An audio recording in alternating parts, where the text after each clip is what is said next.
যারা হাসির মজার ছলে পড়তে চাও বা যারা সিরিয়াসভাবে পড়ে তারা প্লিজ এর ভিডিও থেকে দূরে থেকো। ধন্যবাদ। হ্যালো বন্ধুরা, আমরা আবার চলে এসেছি। আমাদের বায়োলজি চ্যাপ্টার চলছিল অর্গানিজম অ্যান্ড পপুলেশন নিয়ে। আজকে তার সেকেন্ড পার্ট। আজকে চ্যাপ্টারটা দিয়ে এন্ড করে দেবো, মানে question bank with question bank. তোমাদেরকে প্রুফ দিয়ে দেবো যে দেখো কোয়েশ্চেন ব্যাংক, এই দেখো অল কোয়েশ্চেন করানো হয়ে গেছে। তো ওকে, সো আজকের টপিক আমাদের আছে যে মিউচুয়ালিজম আর কম্পিটিটিজম আর প্যারাসিটিজম, কমেন্সালিজম, এমেনসালিজম।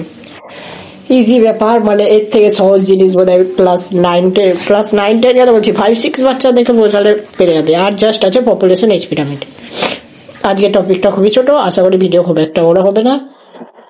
ব্যাস, তো আজকে আমরা একদম হাসি মজার ছলে আবার সেই আগেকার মতো বাবুরে করতে করতে তরুণ স্যারের জয় বলে আমরা শুরু করছি আমাদের ক্লাস। গত দিনে আমি হোমওয়ার্ক দিয়েছিলাম, তার অ্যান্সারটা হবে 70,000। এটা একজন করে আমাকে পাঠিয়েছে, তার নাম ঈশা, সে করে পাঠিয়েছে। গুড। আর বাকি যারা করে নিও, কারণ ওখানে তোমাদের প্র্যাকটিসের প্রয়োজন, কারণ বায়োলজিতে এবার 35 তুলতে হবে সবাইকে। আর যেহেতু লেখা কোয়েশ্চেন, তোমরা একটু এক্সপ্লেনেশন দিলেই 35 সহজে পেয়ে যাবে। তো আজকে আমরা পড়বো বিভিন্ন ধরনের পপুলেশন ইন্টারেকশন, অর্থাৎ জীব গোষ্ঠীরা যে পারস্পরিক আন্তঃক্রিয়া করে, সে আন্তঃক্রিয়া সম্বন্ধে আমরা আজকে পড়বো। ওকে, প্রথমে বোঝা গেল কি পড়বো। এখান থেকে ম্যাক্সিমাম কোয়েশ্চেন এই জায়গাটা থেকে আসছে। আগের দিন আমরা পড়েছিলাম নিস, তারপরে হ্যাবিটেট। ওখান থেকে নিস হ্যাবিটেটটাই মেন টপিক ধরে রাখো, আর বাকি ওইদিকে যে মৃত্যু হার জন্মহার ওটা আরেকটা মেন টপিক, আর এইদিকে এটা 3 নম্বর টপিক। মানে 3টে টপিকে চ্যাপ্টার শেষ। নেক্সট ডে মানে পরের বার থেকে আমরা ইকোসিস্টেম শুরু করে দেবো, চিন্তা নেই। আর কোয়েশ্চেন ব্যাংকে দেখবে ইকোসিস্টেম আর এই চ্যাপ্টারটা মার্জ করা আছে, তাই কোয়েশ্চেন ব্যাংকে অল কোয়েশ্চেন করতে গেলে আমাদেরকে ওইটাও করতে হবে পরের চ্যাপ্টারটা। বাট কোয়েশ্চেন ব্যাংকে এই চ্যাপ্টার থেকে যতগুলো কোয়েশ্চেন আছে সেগুলো আমি দেখিয়ে দেবো। নেক্সট আমাদের অর্গানিক আসবে। তো ঠিক আছে, চলো আমরা এক এক করে পপুলেশন ইন্টারাকশন গুলো আগে বুঝে নিই, মানে ফার্স্টলি একটা আইডিয়া করে নিই, দেন আমরা পড়বো ওটাকে ব্রিফে। তো ফার্স্টলি আছে আমাদের মিথজীবিতা। মিথজীবিতা মানে কি? মিথজীবিতা দেখো, দুটো স্পিসিস লিখেছি, মানে একটা ধরো আরিয়ান মোল্লা, আমাদের AM আরিয়ান মোল্লা, আরেকটা হলো মাকাকারিজুইনা, MR না, এবার স্যার লিখবো না, মাকাকারিজুইনা। তো মাকাকারিজুইনা আর আমাদের আরিয়ান মোল্লা, দুটো প্রজাতির প্রাণী আমরা নিয়েছি। এবার ওরা যদি মিথজীবিতা করে থাকে, তাহলে মাকাকারিজুইনারও লাভ হবে, আরিয়ান মোল্লারও লাভ হবে, দুজনেরই প্লাস পয়েন্ট। মানে তুমি আমাকে দেবে, আমি তোমাকে দেবো, সিম্পল হিসাব। ভিডিওটা অটোকাট হলো কি করে আমি জানি। তো আরেকবার পড়ি। মিথজীবিতা আমাদের আরিয়ান মোল্লারও লাভ হচ্ছে, এদিকে মাকাকারিজুইনারও লাভ হচ্ছে, ঠিক আছে। এবার হলো প্রতিযোগিতাতে আমি বলবো উদাহরণস্বরূপ, মানে এমন করে উদাহরণ দেবো যে মাথা থেকে বেরোবে না, ঠিক আছে। হ্যাঁ, তো প্রতিযোগিতাতে দুজনেরই ক্ষতি হয়, জাস্ট এটা একবার জেনে রাখি, কারণ এটা আমাদের মেন একটা শর্ট নোট বলতে পারো। পরজীবিতাটাতে একজনের ভালো হয়, একজনের খারাপ হয়। কমেন্সালিজমে একজনের ভালো হয়, আরেকজনের কিছুই হয় না, অর্থাৎ একজনের নিউট্রাল, একজনের ভালো হয়, এরকম ব্যাপার। আর এমেনসালিজমে কি হয়, একজনের নেগেটিভ হয়, মানে কি একজনের ক্ষতি হয় আর একজনের কিছু হয় না। তো এটা আমরা জানলাম, জাস্ট জানলাম। এবার আমরা চলে আসি আসল উদাহরণে। তো দেখো মিথজীবিতাটা কি প্রথমে আমরা বুঝবো, ঠিক আছে। আচ্ছা, তো দেখো আমাদের আরিয়ান মোল্লা আছে, এই হলো আমাদের আরিয়ান মোল্লা। দারুণ এঁকেছি আরিয়ান মোল্লাকে, একদম ঝাঁকা নাকা করে এঁকেছি, ঠিক আছে। ওকে, এই হলো চায়ের দোকান, দেখো সব লেখা আছে, আরিয়ান মোল্লা কোনটা আর চায়ের দোকান কোনটা, দুটোই লেখা আছে, ঠিক আছে। দেখো আরিয়ান মোল্লা ওকে টাকা দিল, মানে চায়ের দোকানওয়ালাকে আরিয়ান মোল্লা টাকা দিল। আচ্ছা, টাকা দিল, তার মানে চায়ের দোকানওয়ালার কি হলো, লাভ হলো। আচ্ছা, ঠিক আছে। এবার তার বদলে চায়ের দোকানওয়ালা চা দিল ওকে, এবার আরিয়ান মোল্লা চা খেলো, তাহলে আরিয়ান মোল্লার কি হলো, শরীরে এনার্জি এলো, মানে লাভ হলো। দেখো দুজনেরই লাভ হচ্ছে, অর্থাৎ তুমি টাকা দিচ্ছ, দোকানদারের লাভ, তুমি চা নিচ্ছ, তোমার লাভ। মানে একটা মানে পারস্পরিক আন্তঃক্রিয়া হচ্ছে। দেখো পারস্পরিক দুটি জীবের মধ্যে পারস্পরিক আন্তঃক্রিয়া, চাওয়ালা আর আমাদের আরিয়ান মোল্লার মধ্যে পারস্পরিক আন্তঃক্রিয়া হচ্ছে এখানে। তাই দুজনেই পজিটিভ, আচ্ছা ঠিক আছে আচ্ছা ঠিক আছে। এবার আমরা মেন দুটো উদাহরণ দেখবো যেখান থেকে পরীক্ষায় কোয়েশ্চেন আছে, কারণ আমাদেরকে তো পরীক্ষায় বলবে না যে আরিয়ান মোল্লার চায়ের দোকানের সাথে সম্পর্কটি সংক্ষেপে ব্যাখ্যা করো, এরকম কোয়েশ্চেন আসবে না, অতটাও আশা করো না। তো লাইকেন, আমাদের একটা উদাহরণ হচ্ছে লাইকেন, আর একটা উদাহরণ আছে মাইক্রোরাইজা। লাইকেন কিভাবে মনে রাখতে হবে সেটাও বলবো, মাইক্রোরাইজা কিভাবে মনে রাখতে হবে সেটাও বলবো। চলো, লাইকেনে কি হয় শৈবাল প্লাস ছত্রাক থেকে। দেখো একটা জিনিস তোমাদেরকে আগে ছোট্ট করে আইডিয়া দিয়ে দিই, একটাতে ছত্রাক আছে আর একটাতেও ছত্রাক আছে, দুটোতেই ছত্রাক আছে। আচ্ছা আছে একটাতে শৈবাল আছে অর্থাৎ ছোট জীব, আর তারপর একটা আছে দ্বিবীজপত্রী উদ্ভিদ মানে বড় জীব। সিম্পল। কি করে মনে রাখবো? মাইক্রোরাইজা বড় নাম বড় জীব, লাইকেন ছোট নাম ছোট জীব। আচ্ছা ঠিক আছে। এবার আসো কাকে কি বলবো। মাইক্রোবায়োন্ট আর ফাইকোবায়োন্ট, একটা বলছে সবুজ শৈবাল, একটা বলছে ছত্রাক। কি করে মনে রাখবো? বাবা, এই তো মনে রাখা বিরাট ব্যাপার। বাঙালি কি খায়? বাঙালি কি খেতে ভালোবাসে ব্রো? বাঙালি খায় মাছের ঝোল ভাত। মাছ মাইক্রোবায়োন্ট, ছত্রাক, একদম সিম্পল অ্যাজ দ্যাট। দেখো মুখস্থ করতে হচ্ছে না তোমাদেরকে, ছোট নাম দেখবে পরীক্ষায়, ছোট নাম মানে ছোট জীব কি আছে? শৈবাল। আর ছত্রাক তো সরি ক্ষেত্রে কমন। আর বড় নাম মাইক্রোরাইজা, তার মানে বড় জীব, অর্থাৎ ডাইকটিলিডিনাস উদ্ভিদের রুট বা দ্বিবীজপত্রী উদ্ভিদের মূল। ঠিক আছে। আচ্ছা, ছত্রাক কি করে? ছত্রাকের কাজটা দেখো নিচেরটাই বোঝাচ্ছি। এই দেখো, এটাতে আসো, আমি এই লাইনটা পরে বলছিলাম। মাইক্রোরাইজাতে কি হচ্ছে? এই দেখো বড় উদ্ভিদ মেরে দিলাম, আমার যা আঁকা বাপরে। এই হলো মূল তার। দেখো নীল কালি আর লাল কালি পার্থক্য করে রেখেছি। লাল কালিগুলো হলো আমাদের ছত্রাক, আর নীল কালিগুলো হলো উদ্ভিদের মূল। ঠিক আছে। আচ্ছা মেনে নিলাম। এবার দেখো এই মূলটা না এত দূর অবধি সীমিত, ওকে এখান থেকে জল খেতে পারবে না। তাহলে এখানে ভিতরে কি হচ্ছে, একটা মানে কি বলবো হাহাকার লেগে গেছে যে জল পেয়েছি না, মানে উদ্ভিদেরও কষ্ট হচ্ছে এখানে। তো কি হলো, এই উদ্ভিদকে এসে বললো, ছত্রাক এসে বললো, ভাই আমি না খুব লম্বা, আমি তোর গায়ে লেগে যাই, তোকে সব জল এনে দেবো, তুই বদলে আমাকে একটু খেতে দিস, তাহলে হবে। বললো আমি তো জল পেয়ে যাবো ফ্রিতে, ওয়াহ আমার লাভ হলো। আর ছত্রাক বললো আমিও তো ফ্রিতে খাবার দাবার পেয়ে যাবো, বাহ আমারও লাভ। তাহলে দুজনেরই লাভ হচ্ছে। ওকে, এবার দেখো কি বললো, ছত্রাকটা বললো ওকে, ভাই আমি লেগে গেলাম তোর সাথে, দেখো যত লালগুলো আছে সব ছত্রাক। তাদের প্রথমে উদ্ভিদ এইটুকুর মধ্যে খাবার নিতে পারছিল, এখন এখানকার জলও নিতে পারছে, এইদিকে মাটির খনিজ পদার্থ নিতে পারছে, এইদিকে যদি জল থাকে সেটাও নিতে পারছে, এইদিকেও খনিজ পদার্থ নিতে পারছে, মানে গোটা এলাকাটা জুড়ে ও খাবার শোষণ করতে পারছে, অর্থাৎ কি উদ্ভিদের লাভ। এবার উদ্ভিদ কি করবে, একটু খাবার বানালো, অনেকটা খাবার হলো, ধরো এতটা জল থেকে অনেক খাবার হলো, সেই খাবারের মধ্যে একটু ওকে দিয়ে দিল, ছত্রাকের লাভ। তো এটা হলো মিথ্যাজীবিতার সম্পর্ক। গলাটা বসে গেছে তো একটু জর্জর ভাবছে, ঠিক আছে কোনো ব্যাপার নাই। তো দেখো ছত্রাকের অনুসূত্র কি করছে, দূর থেকে জল, খনিজ লবণ শোষণ করে উদ্ভিদকে প্রদান করে। এটাকে মনে রাখতে হবে? আশা করি মনে রাখতে হবে না। উদ্ভিদ কি করছে, ছত্রাককে বেঁচে থাকার জন্য পুষ্টি প্রদান করছে, as simple as that. Simple. এইদিকে আমাদের এবার চলে আসি লাইকেনে। মাছ ভাত মানে মাইক্রোবায়োম ছত্রাক। ছত্রাক কি করে, ছত্রাক সবসময় পুষ্টিদ্রব্য শোষণ করে, আর উদ্ভিদ কি করে, সবসময় সালোক সংশ্লেষ করে খাদ্য তৈরি করে। দুটোর কাজ সেম, দুটোর সবই সেম, শুধু একটা শৈবালের সাথে বলে ওকে লাইকেন বলছে, আর একটা দ্বিবীজপত্রী উচ্চতর উদ্ভিদের মূলের সঙ্গে বললে ওকে মাইক্রোরাইজা বলছে। As simple as that. কি করে মনে রাখবো, বড়োর সাথে বড়, ছোটর সাথে ছোট। আর মাইক্রোবায়োম ফাইক্রোবায়োম কিভাবে মনে রাখবো, মাছ ভাত, ব্যাস। তো আমাদের একটা মেজর টপিক কমপ্লিট হয়ে গেল। ঠিক আছে, প্রতিযোগিতা।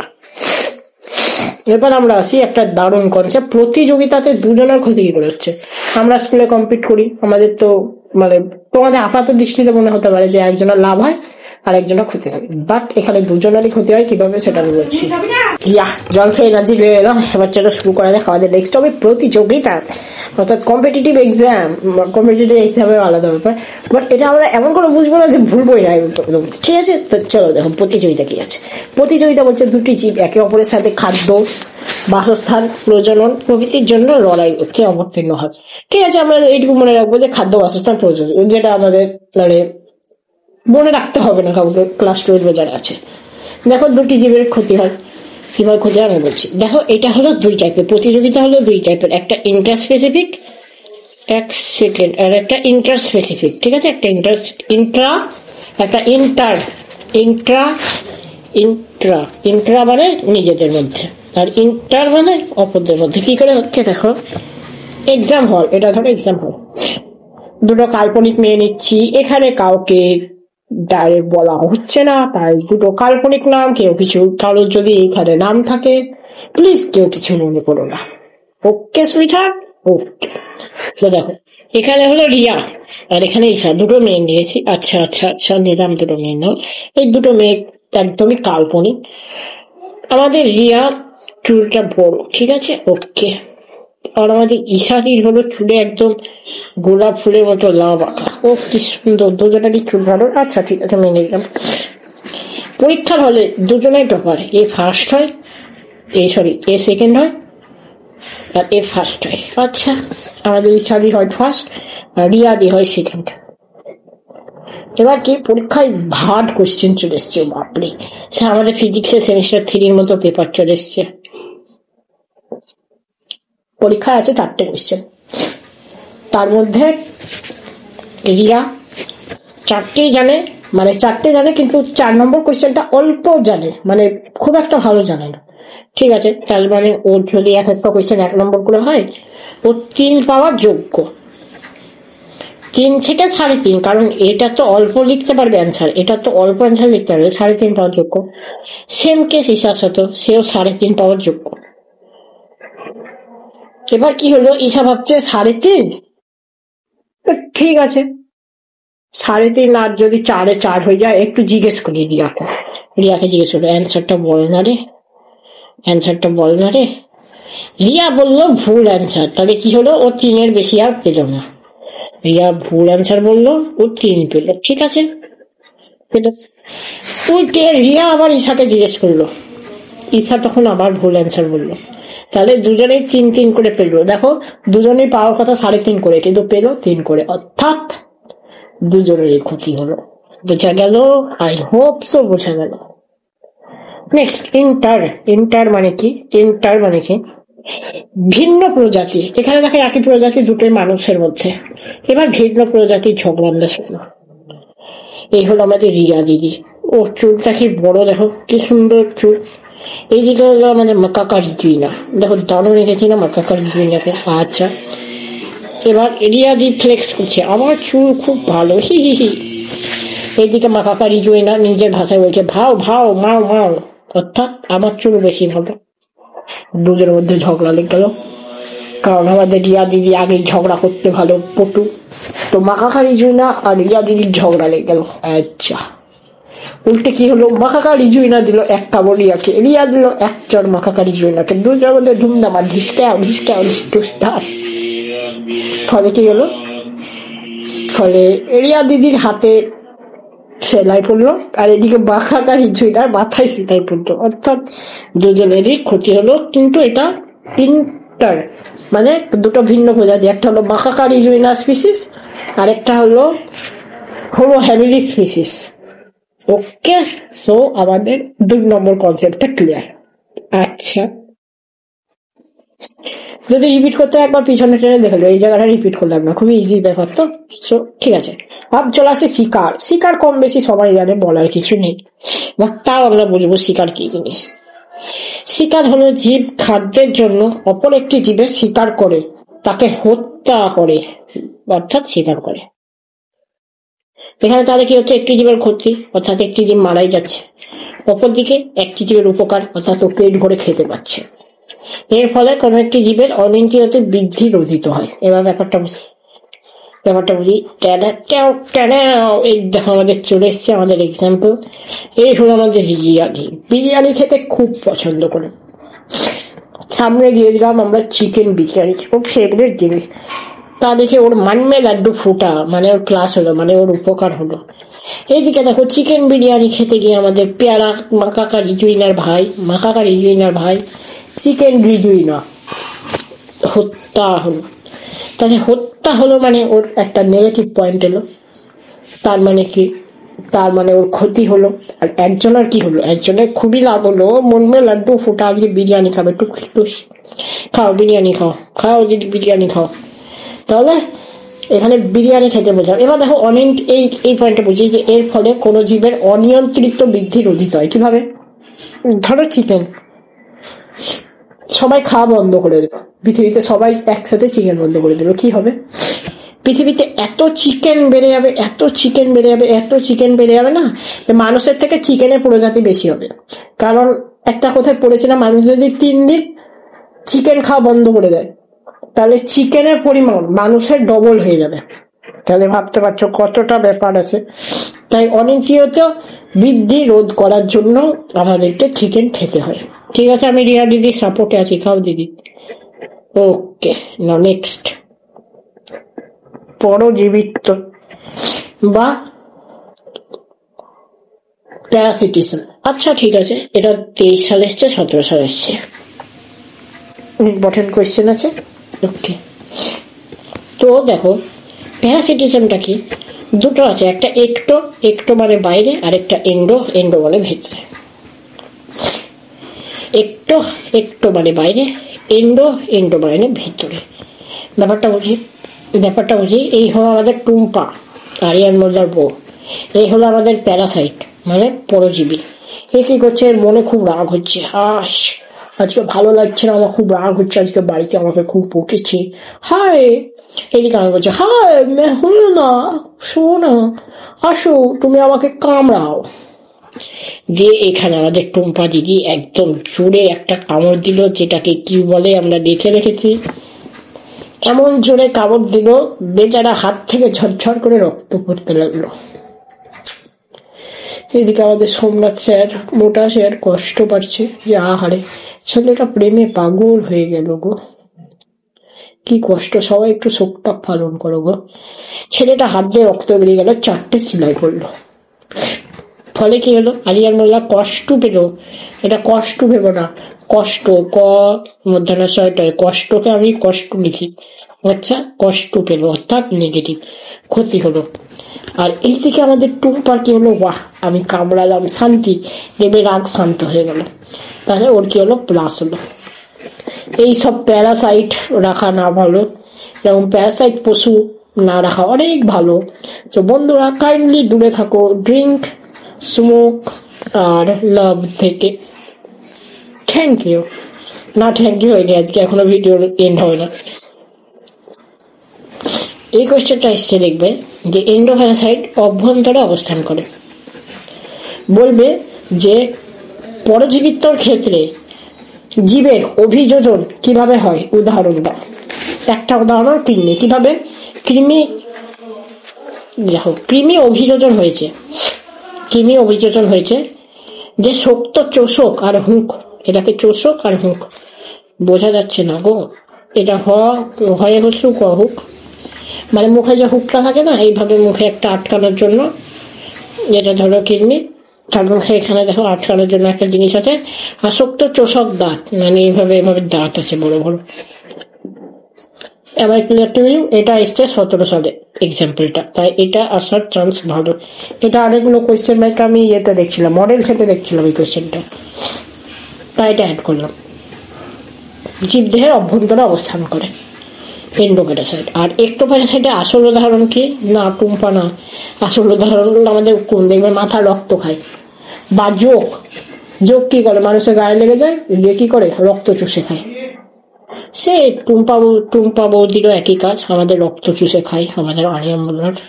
সে ঠিক আছে, ওই টপিকে না হয় নাই গেলাম। এবার আসি ক্যামেনসালিজম এমেনসালিজম। আচ্ছা ঠিক আছে, দেখো এটার রিয়েল উদাহরণগুলো খুব ইম্পর্টেন্ট, কিন্তু বোঝার জন্য তো আমার ফাজলামওয়ালা উদাহরণ ইজ বেস্ট। ইয়েস না? তো 20 মিনিট, হ্যাঁ আজকে 8 ঘন্টার মধ্যে ক্লাস কমপ্লিট হয়ে যাবে। ক্যামেনসালিজম আছে, ক্যামেনসালিজম সি এ দেখো একটা প্লাস টাইপের ব্যাপার আছে, দেখো সি তে প্লাস টাইপের একটা ব্যাপার আছে। ক্যাটায়ন, ক্যাটায়নে সি এ মানে কি প্লাস, তাহলে ক্যাটায়নে প্লাস, আর অ্যানায়নে কি মাইনাস। বোঝা গেল? তার মানে একদিন আর এইখানে লাভ হচ্ছে, একদিন ক্ষতি হচ্ছে। এটা গেল ট্রিক। ক্যামেনসালিজম কি? দুটি জীব একে অপরের সাথে সহাবস্থান করছে, একসঙ্গে থাকছে, এক্ষেত্রে একটি জীবের উপকার হয়, অপর জীবটি কোনো লাভ বা ক্ষতি হয় না। উদাহরণ এটা আমরা বুঝবো না, আগে আমরা এই সিম্পল উদাহরণটা বুঝবো। এই হলো আমাদের মোটা চেয়ার, এই হলো আমাদের আরিয়ান মোল্লা,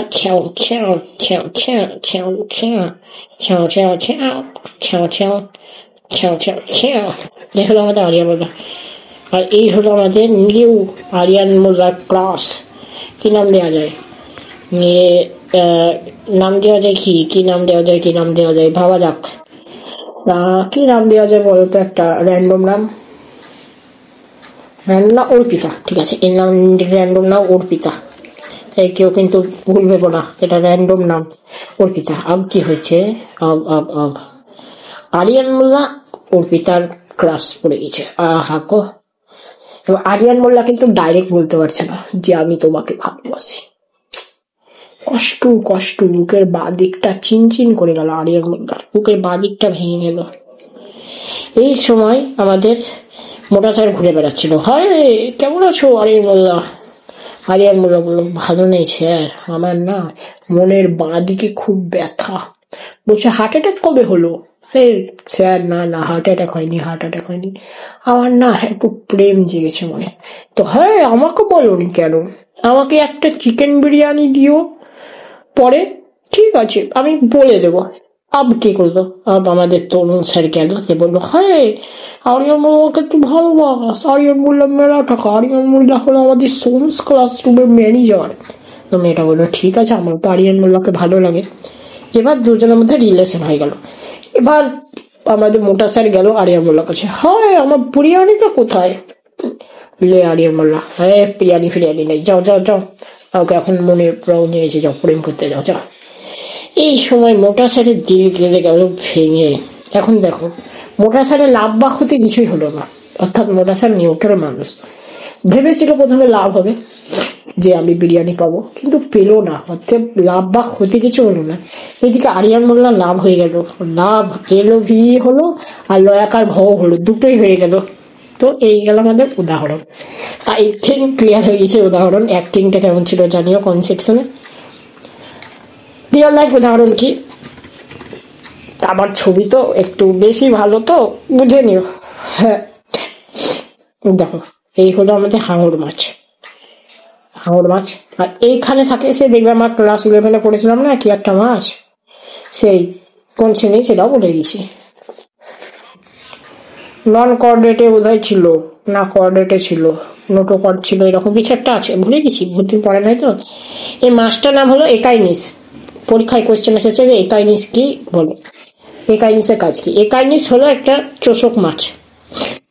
সে কি করে? দেখো হাঙর, বড় বড় হাঙরের গায়ে লেগে থাকলো।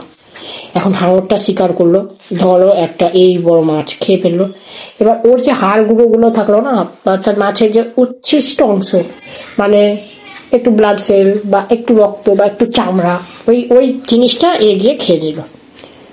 তাহলে এখানে কি হলো? শার্কের তো কিছু হলো না, শার্ক তো বলছে আমি তো পেট লোড করে খেয়েছি, আমার আবার কি। এইদিকে দেখো মাঝখানে চোষক মাছটার লাভ হয়ে গেল, যে ও খেতে পেয়ে গেল।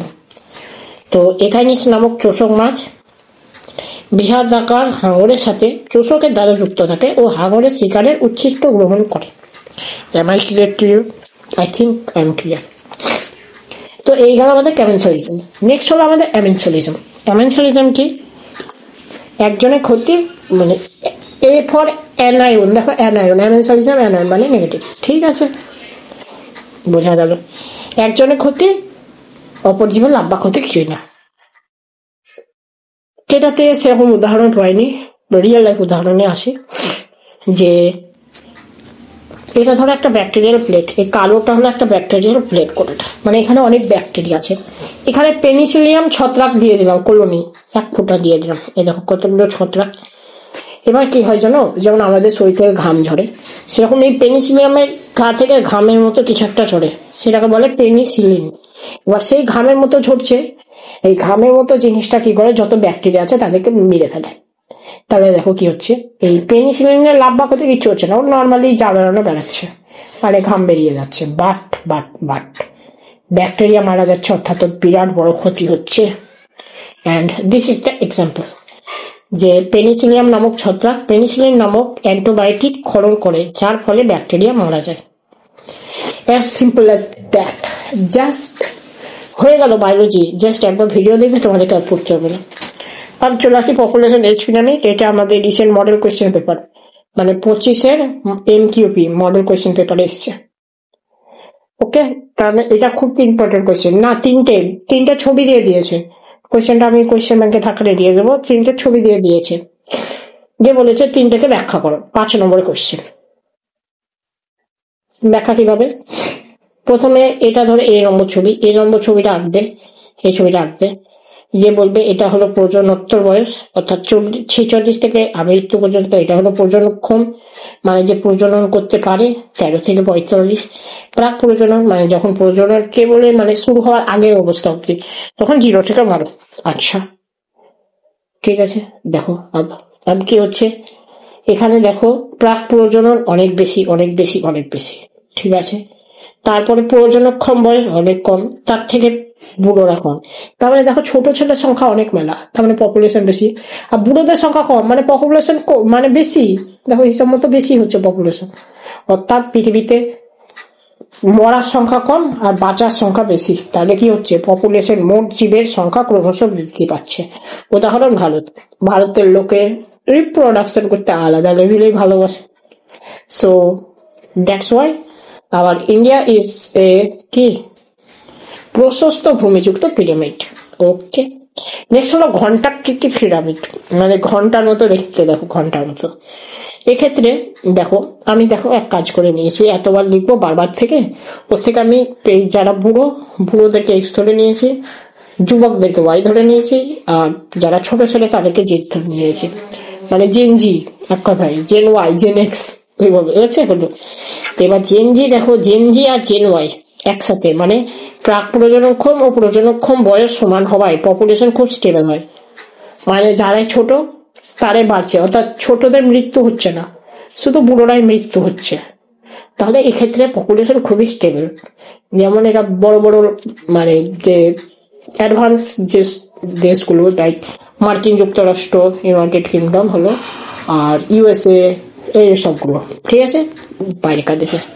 আর হলো কলসাকৃতি পিরামিড, মানে কি প্রজনন কেউ করতে চায় না এক্ষেত্রে। রাশিয়া, জাপানে দেখবে শুনবে রিসেন্টলি একটা প্রজেক্ট খুলেছিল, যে ওখানে যে মহিলাগুলো থাকে না, বলা ঠিক হবে, হ্যাঁ বলি, সে ঠিক আছে, সবই ঠিক আছে, আমরা সায়েন্সের স্টুডেন্ট, আমাদের সব জানা প্রয়োজন। তো ওখানকার মহিলাগুলো কি করতো, বাইরেকার যারা টুরিস্ট আসছে তাদেরকে বলতো আমরা আপনাদেরকে টাকা দেবো আমাদেরকে প্রেগনেন্ট করার জন্য, অর্থাৎ ওরা পপুলেশন বাড়ানোর জন্য। কিন্তু হ্যাঁ, ওরা যেন পিতা হিসেবে কোনো দায়িত্ব পালন না করে, মানে একটা মেয়ে তার শুধু সন্তান, তারা জাপানে থাকবে, আর বাবাটা হলো টুরিস্ট, সে আসবে আবার পালিয়ে যাবে, বরঞ্চ টুরিস্টটা এক্সট্রা টাকা পাবে। ওকে, অ্যান্ড এই স্কিমটা রিসেন্টলি হয়েছিল, যেহেতু জনসংখ্যা খুবই কমে গেছিল। আর রাশিয়াতেও তো এখন হয়েছে, রাশিয়াতে বোধহয় ভারতের 3 না কিছু একটা শুনছিলাম। তো ঠিক আছে, তো মোট জীবের সংখ্যা খুব দ্রুত গতিতে হ্রাস পায় বলে এখানকার যে বাচ্চাদের হার, ওটা বাড়ানো খুবই জরুরি, কারণ এখানকার প্রজনন কেউ করতে চায় না, তাই সরকার স্কিম করে এদেরকে প্রজনন করানোর জন্য। ক্লিয়ার? এই গেল আমাদের কচাকৃতি পিরামিড। আমাদের লাস্ট, মানে এটা ইয়েতে ছিল না, বইয়ে ছিল না, বাট এটা PYQতে এসছে 25 সালে। তো ইকোটন্ট্রি দুটি ভিন্ন বাস্তুতন্ত্রে, যেমন নদী আর সমুদ্র। এখানে দেখো একটা মিলন পয়েন্ট আছে, বন আর তৃণভূমি, এখানে একটা মিলন পয়েন্ট আছে। ওই মধ্যবর্তী একটি মিশ্রণ অঞ্চল, যেখানে দুটোই আছে, নদীও আছে আবার সমুদ্র আছে, সেই জায়গাটাকে বলছে ইকোটোন। ক্যান এভাবে করতে করতে আমাদের চ্যাপ্টার শেষ। ওয়াও, কি ইজি চ্যাপ্টার বলো। এখানে উদাহরণগুলো মনে রেখো, স্পেশালি ভারতের উদাহরণটা। জাপান আর রাশিয়ারটা তো মনে থাকবে আশা করি। আর মার্কিন যুক্তরাষ্ট্র মানে স্টেবল মানে কি, যারা অনেক ইকোনমিতে ভালো, লাইক ডলার যাদের আছে, তো তারা কি মার্কিন যুক্তরাষ্ট্র। অ্যান্ড আওয়ার চ্যাপ্টার এন্ড হয়ে গেল। সো যেতে যেতে আগের দিনকার হোমওয়ার্কটা আমাদেরকে দিয়ে যেও, খুশি হবো। অ্যান্ড কমেন্ট করে অবশ্যই জানিও যে কেমন লাগলো। অনেকে ভিডিও দেখছো কমেন্ট করছে না, বাট ওকে না, বাট কমেন্ট করলে কি বলতো একটা নিজেকে উৎসাহ ফিল হয়। তো बाकी थैंक यू, मिलते हैं आप लोगों को कल। হ্যাঁ কালকে আমি তাহলে অ্যালডিহাইড কিটোনটা থার্ড পার্টটা দিয়ে দেবো, যেখানে আমরা অ্যালডিহাইড কিটোনটা শেষ করে দেবো, আর ফোর্থ পার্টে আমরা কার্বক্সিলিক অ্যাসিড ধরবো। তো ঠিক আছে, চলো বাই বাই। আর জানিও যে এক্সাম্পল গুলো কেমন লাগলো, আরো কি হাসি মজার ছলে চাও না এটাই ঠিক আছে, বা যা যা ত্রুটি মনে হচ্ছে সেগুলো একবার করে বলো, প্লাস পয়েন্ট যেগুলো আছে সেগুলো বলে আমি উত্তেজিত হব আরো ভিডিও বানানোর জন্য। তো ঠিক আছে, বাই বাই, গুড বাই, আবার দেখা হচ্ছে কালকে।